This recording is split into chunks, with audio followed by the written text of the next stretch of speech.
Hello, and joining us on this episode of the Mortgage and Protection Podcast is Paul from Brick to Brick Mortgage Solutions, here to explain how the mortgage process works for nurses. Welcome back, Paul. How are you doing? Good, thanks. Yeah, how are you doing? Oh, good. I'm very glad to hear that. And yes, I'm well too. Thank you for asking. So let's get straight into the questions that we have here. Let's see if we can help some nurses out on the episode. So, of course, we'll start here. How do mortgages for nurses work? They work the same as a normal mortgage, really, but the process is still the same. They are low risk for lenders, though, so lenders may offer favourable terms, such as a higher income multiple, but also there are certain key worker schemes available on some products as well. Mm. Okay, which is great news there. Hopefully that sounds reassuring as well to begin with. With all that in mind, then let's follow on with this question next. So, what are the eligibility criteria for nurses looking to obtain a mortgage?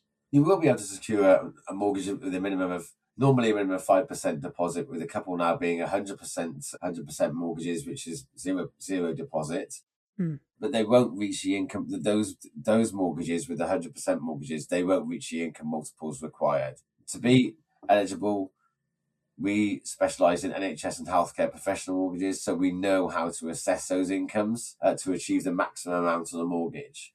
We will look at all incomes and all the allowances in the best way possible. So so to be eligible, you just need to have your latest 3 months pay slips and a P60, and we should be able to assess it in the right way for you. Right, okay, so there we go. Some points to bear in mind when it comes to the documents to have ready. We do have a question on that, so we'll go over that again in a moment. But we've got this question next, Paul. So are there any specific lenders or institutions that offer mortgages to nurses? Yeah, as a broker, we specialise in the nurse income, so we have access to lenders who will accept 100% of certain things on nurse pay slips, like shift allowances, overtime, and bank work. We can basically help identify lenders who understand the nurse income and know how to. We do know how to present this to them in the right way to make sure we get the amount achievable for nurses.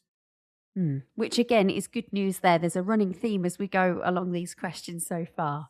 Right, back to documents then, documentation. So what documentation or proof is required to apply for a mortgage as a nurse? Just to go over that again. That's fine. That's fine. I mean, when you actually apply, we'll need the latest 3 months pay slips, including any bank work that they do, the latest P60, the 3 months bank statements, and an ID. And we may need more pay slips to show the bank work as a sturdy income, but yeah, we can cross that bridge.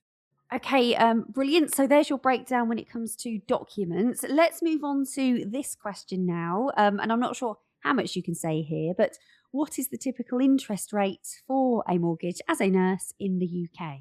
As with a standard mortgage, it depends on how much deposit you have. If you only have 5% deposit, your rate's higher as it's a higher risk. So as for now, for example, 11th of March 26, if you're going to pay, basically you're paying in the 4% if you have at least 20% deposit. But if you only have something like a 5% deposit, it may be in the 5%. I mean, you can actually get if you have just over 20% or 25% deposit, you may get in the mid to late 3% as of today. So Right. so yeah, it does vary depending on what sort of level of deposit you have. The same as with a standard mortgage, really.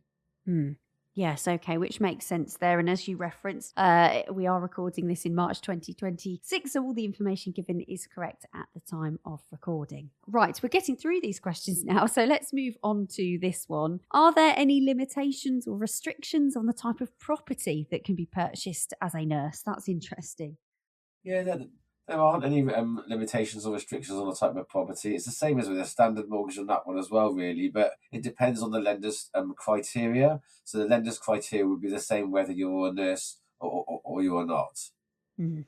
Okay, so again, that's good news there. No differences. Now, can you explain how income verification works for nurses applying for a mortgage? You might have touched on a few of these points already, but yes. And that's fine. Most lenders will look at the latest 3 months and they'll average that out over the year. Some will also check the year to date to see that it's been consistent. what we will do is we'll initially verify the income to ensure the lenders will go ahead with it after applying. We'll basically look at those 3 months pay slips, including all the bank shifts and the P60s, just to ensure that everything's going to go through smoothly when we apply. Right, okay, so that explains that there. Now we have 3 questions left, so moving on to the next one. What challenges or obstacles might nurses face when applying for a mortgage? As the income on the nurses' pay slips generally comes from various streams, such as the basic salary, overtime, night shifts, weekend work, and unsociable hours. That's a lot of income streams on that one pay slip. So they are complex income structures, and you just need to ensure you go to a broker who specialises in these kind of incomes to ensure that you get the right advice and the maximum amount on the mortgage that you require.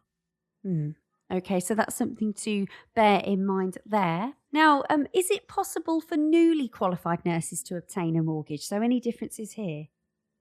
Yes, it is.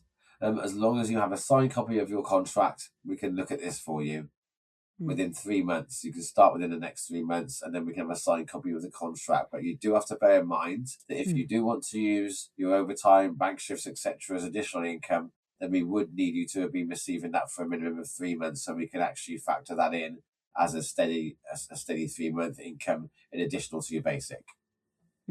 Okay, so a point there to be aware of if you are a newly qualified nurse listening to this. But good news anyway. Now, just lastly, are there any additional costs or fees associated with a mortgage that nurses should be aware of?